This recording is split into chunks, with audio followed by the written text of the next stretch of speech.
এমন ক্ষোধা দাও যেন আমি ক্ষোধায় আবৃত হই গোবিন্দর চরণ পাই। হে গোবিন্দ, শান্তিকে প্রশান্তি করো। সংসার জগতের মায়া সমুদ্র থেকে আমি যদি একবার অবতীর্ণ হয়ে তোমার স্মৃতি কিছুক্ষণ কাঁদিতে পারি, তাহলে আমার প্রাণটা বেল্য ভূমি হবে। কি করলো প্রিয়ব্রত? কি করলো তিনি? এই সংসারের মায়া পরিত্যক্ত পরিস্থিতিতে যখন তার সহধর্মিণী চলে গেল, তখন তিনি কি করলো? তার সংসার একটা বোঝা হলো। কিন্তু গীতাতে বলিচ্ছে যে তুমি একবার বিক্ষুব্ধ পাখি, তোমার যে ক্ষুব্ধ পাখি, পাখিটা তো খাবার চাই, তাই না বাবা? দেহের পাখিটা কিন্তু বড় ক্ষুধার্ত, বড় জটিল গ্রন্থি। সংসার জগৎটা খুব মায়ার জগৎ কিন্তু, তাই না? আজকে যে মা চলে গেছে না, কার মা গেছে? শুধু ওই প্রদীপের মা যায়নি, আমাদেরও মা গেছে। কিন্তু আমরা সবাই কিন্তু মায়া হারা মা, কেউ কারো থাকবে না। দুদিনের তরে কাঁদি এসে গীতাতে লেখা আছে প্রাজ্ঞদর্শী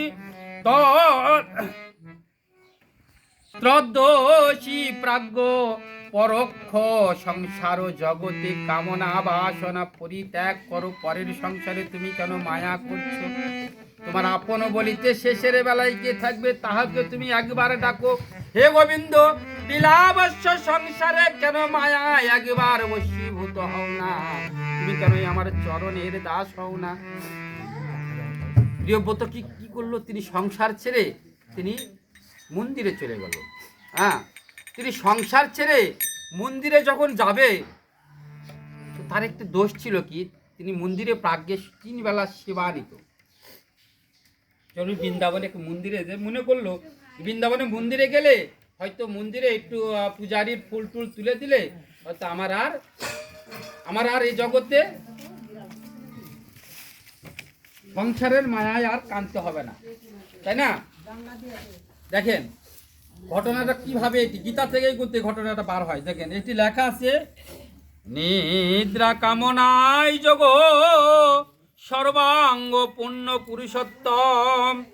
যে ব্যক্তি সমস্ত কামনা বাসনা পরিত্যাগ করে জড় বিষয়ে চিন্তা করে, নিরহংকার সমমন রহিত হয়, তিনি একবার ভগবানের চরণ প্রাপ্ত হয়। দেখেছেন, খুব গুরুত্বপূর্ণ কথা বলতে এটি। গীতা এমন একটা জিনিস। নিষ্কাম শব্দের অর্থটা কি?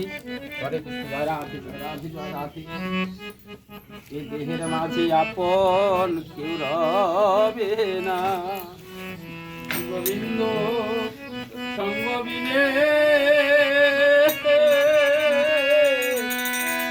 জীবের গতি